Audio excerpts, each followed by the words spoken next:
નમસ્કાર. આજના આ ખાસ વિશ્લેષણમાં તમારું સ્વાગત છે. અત્યારે શિક્ષણ જગતમાં, ખાસ કરીને ગુજરાતમાં, સરકારી નોકરીની તૈયારી કરતા ઉમેદવારો વચ્ચે એક જબરદસ્ત ચર્ચા ચાલી રહી છે, અને એ છે 11,000 શિક્ષકોની રાજ્યવ્યાપી ભરતી પ્રક્રિયા. રિપોર્ટ્સ મુજબ આ પ્રક્રિયા ફૂલ સ્પીડમાં આગળ વધી રહી છે. પણ આમાં એક બહુ જ મોટો અને ઇન્ટરેસ્ટિંગ એંગલ છે: કચ્છ જિલ્લાની ખાલી જગ્યાઓ. જી હા, એકલા કચ્છમાં જ 3,000 જેટલા શિક્ષકોની ડિમાન્ડ ઊભી થઈ છે. તો ચાલો આ આંકડાઓ અને સમીકરણોને ડીકોડ કરીએ. ઓકે, ચાલો આમાં ઊંડાણપૂર્વક ઉતરીએ. આજનો આપણો રોડમેપ એકદમ ક્લિયર છે. પહેલાં આપણે 11,000ની ભરતી ટાઈમલાઈન જોઈશું, પછી કચ્છ જિલ્લામાં કેટલી જગ્યાઓ છે તેનું ઓવરવ્યૂ લઈશું, અને ત્યાંથી પ્રાઇમરી અને સેકન્ડરી સ્કૂલના આંકડાઓનું બ્રેકડાઉન કરીશું. ત્યારબાદ જિલ્લા ફેરબદલી ફેક્ટર અને છેલ્લે ઉમેદવારો માટેની બેસ્ટ સ્ટ્રેટેજી શું હોઈ શકે તેની વાત કરીશું. તો શરૂઆત કરીએ પહેલા વિભાગથી: 11,000 ભરતીની ટાઈમલાઈન. શું ખરેખર આટલી વિશાળ પ્રક્રિયા માત્ર એક જ મહિનામાં પૂરી થઈ શકે છે? અહેવાલો તો કંઈક આવો જ દાવો કરી રહ્યા છે. જુઓ, આ ઝડપી પ્રક્રિયાનો સૌથી મોટો પુરાવો આપણને ગ્રાઉન્ડ લેવલ પર જ જોવા મળે છે. 11,000 પોસ્ટ માટે જે ઓનલાઈન ફોર્મ ભરાયા હતા ને, તેનું જિલ્લા કક્ષાએ ડોક્યુમેન્ટ વેરિફિકેશન સંપૂર્ણપણે પૂરું થઈ ગયું છે. મતલબ કે હવે ફોર્મ્સ લોકલ લેવલથી ક્લિયર થઈને સીધા રાજ્ય કક્ષાએ પહોંચી ગયા છે અને સેન્ટ્રલ સિસ્ટમમાં આગળની પ્રોસેસ માટે રેડી છે. આ એક બહુ જ મોટું સ્ટેપ છે જે ઓલરેડી લેવાઈ ચૂક્યું છે. હવે સૌથી મહત્વની તારીખો પર નજર કરીએ. અહેવાલો મુજબ 11મી જૂનની આસપાસ તો જિલ્લા ફેરબદલીની પ્રક્રિયા જ પૂરી થઈ જશે, અને એ પત્તાની સાથે જ લગભગ 20મી જૂન સુધીમાં પ્રોવિઝનલ મેરિટ લિસ્ટ એટલે કે PML આવવાની પૂરી શક્યતા છે.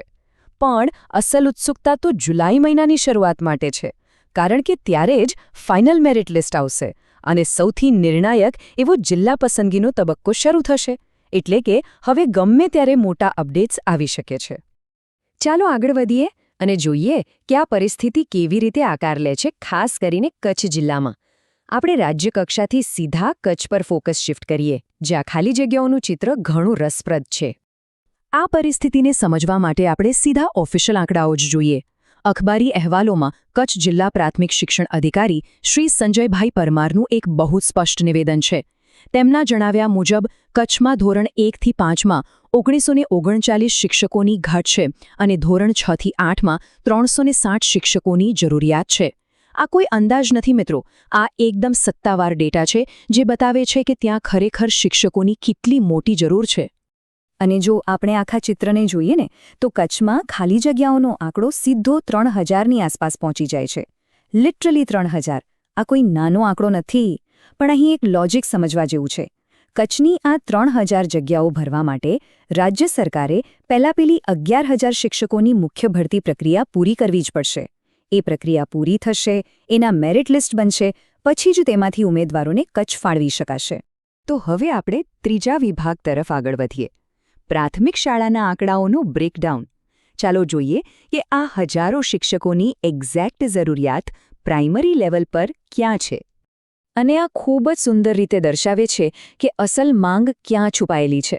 તમે જુઓ, ધોરણ 1થી 5 એટલે કે નીચલા પ્રાથમિક સ્તરમાં સૌથી મોટી અછત છે, પૂરી 1939 ખાલી જગ્યાઓ, જ્યારે તેની સામે ધોરણ 6થી 8માં 360 જગ્યાઓ ખાલી છે. આ બંને વચ્ચેનો તફાવત જ બતાવે છે કે કચ્છમાં પાયાના શિક્ષણ માટે અત્યારે શિક્ષકોની કેટલી તાતી જરૂરિયાત છે. બસ આ બે આંકડાઓનો સરવાળો કરી લો, 1939 વત્તા 360 એટલે કે કુલ 2,299 જગ્યાઓ તો માત્ર ને માત્ર પ્રાથમિક શાળાઓ માટે જ ખાલી છે.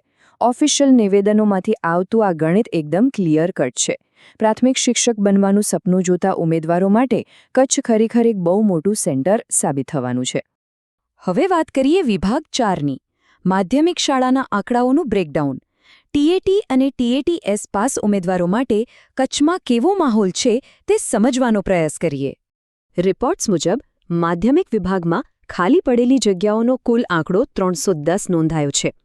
હવે હા, પ્રાઇમરીની સરખામણીમાં આ નંબર થોડો નાનો જરૂર લાગે, પણ સેકન્ડરી એજ્યુકેશનમાં જ્યારે વિષયવાર શિક્ષકોની વાત આવે ત્યારે 310 જગ્યાઓ પણ ઘણી મોટી કહેવાય. હવે જોઈએ કે આ જગ્યાઓ કઈ રીતે વહેંચાયેલી છે. હવે આ સ્લાઇડ વિશે ખરેખર રસપ્રદ બાબત એ છે કે આ 310 જગ્યાઓ ગ્રાન્ટેડ અને સરકારી શાળાઓ વચ્ચે લગભગ અડધી વહેંચાયેલી છે. તમે જોઈ શકો છો કે ગ્રાન્ટેડ શાળાઓમાં આશરે 138 જેટલી ખાલી જગ્યાઓ છે, જ્યારે સંપૂર્ણ સરકારી શાળાઓમાં 172 જેટલી જગ્યાઓ છે. આનો સીધો મતલબ એ છે કે ઉમેદવારો પાસે પસંદગી કરવા માટે બંને પ્રકારના સારા ઓપ્શન્સ અવેલેબલ છે. અને હવે આવે છે વિભાગ 5, જિલ્લા ફેરબદલી ફેક્ટર. આટલી બધી જગ્યાઓ એકસાથે ખાલી પડી કેવી રીતે? ચલો એ પાસાને પણ જરા સમજી લઈએ. એવું જાણવા મળ્યું છે કે આ વખતે અંદાજે 400 જેટલા વર્તમાન શિક્ષકો કચ્છ જિલ્લો છોડીને અન્ય જગ્યાએ ટ્રાન્સફર લઈ રહ્યા છે. હવે તમે જ વિચારો, જ્યારે 400 શિક્ષકો એકસાથે જિલ્લો છોડે ત્યારે શાળાઓમાં કેવડો મોટો શૂન્યાવકાશ ઊભો થાય. અને બસ આ જ કારણ છે કે કચ્છમાં આ 3000 જેટલી નવી નિમણૂકો કરવાની તાતી જરૂરિયાત ઊભી થઈ છે. પણ હા, અહીં એક વાત ક્લિયર કરી દઉં કે આ ટ્રાન્સફર પ્રક્રિયા આડેધડ નથી થતી. આમાં એક બહુ જ સ્માર્ટ નિયમ છે, 50% સ્ટાફનો નિયમ. થાય છે એવું કે જ્યારે કોઈ શિક્ષક કચ્છની બહાર ટ્રાન્સફર માંગે ત્યારે પહેલાં તો એ જોવામાં આવે કે શાળામાં બીજો કેટલો સ્ટાફ છે. ટ્રાન્સફર માત્ર ત્યારે જ એપ્રૂવ થાય છે જો તે શિક્ષકના જવા છતાં શાળામાં મૂળ સ્ટાફના 50% કરતાં વધુ શિક્ષકો હાજર રહેતા હોય. આ નિયમ ખાતરી કરે છે કે બદલીઓની ચક્કરમાં કોઈ શાળા સાવ શિક્ષકો વગરની ન થઈ જાય. ખરેખર બહુ જ મહત્વનો સેફગાર્ડ છે આ. અને હવે આજના વિશ્લેષણનો છેલ્લો અને સૌથી અગત્યનો વિભાગ, ઉમેદવારો માટે વ્યૂહરચના અને જરૂરી લાયકાત. આ બધા ડેટાનો ફાયદો કેવી રીતે ઉઠાવવો? તો સૌથી મહત્વનો મુદ્દો એ છે કે આ ડેટા પરથી આપણે શું રણનીતિ બનાવી શકીએ. ન્યૂઝ રિપોર્ટ્સનું માનીએ તો જે ઉમેદવારો વય મર્યાદાની એકદમ નજીક છે તેમણે પોતાનો ટાર્ગેટ ખાસ ગ્રાન્ટેડ શાળાઓ પર રાખવો જોઈએ. સેમ વે, જેમને એવું લાગી રહ્યું છે કે મેરિટમાં તેમના માર્ક્સ થોડા ઓછા રહી જશે, તેમના માટે પણ ગ્રાન્ટેડ શાળાઓ એક સેફ અને સારો ઓપ્શન બની શકે છે. અને હા, જો તમે ધોરણ 6 થી 8માં ભણાવવાનું વિચારી રહ્યા છો તો તમારી પાસે ટેટ 2ની લાયકાત હોવી જોઈએ. પછી ભલે તમે નવી પરીક્ષા આપી હોય કે 2023ની પાસ કરેલી હોય, આ વાત ખાસ મગજમાં ફિટ કરી લેજો. આ 11,000ની ભરતી પ્રક્રિયા ખરેખર ગેમ ચેન્જર સાબિત થવાની છે.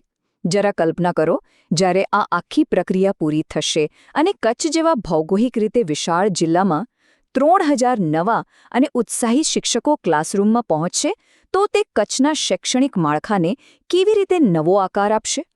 શું આનાથી ત્યાંના પાયાના શિક્ષણમાં કોઈ ક્રાંતિકારી બદલાવ જોવા મળશે? આ એક એવો સવાલ છે જેનો જવાબ આવનારો સમય જ આપશે. આશા છે કે આજના આ વિશ્લેષણથી તમને ભરતી પ્રક્રિયાનું આખું ચિત્ર સમજવામાં મદદ મળી હશે. જોડાયેલા રહેવા બદલ ખૂબ ખૂબ આભાર.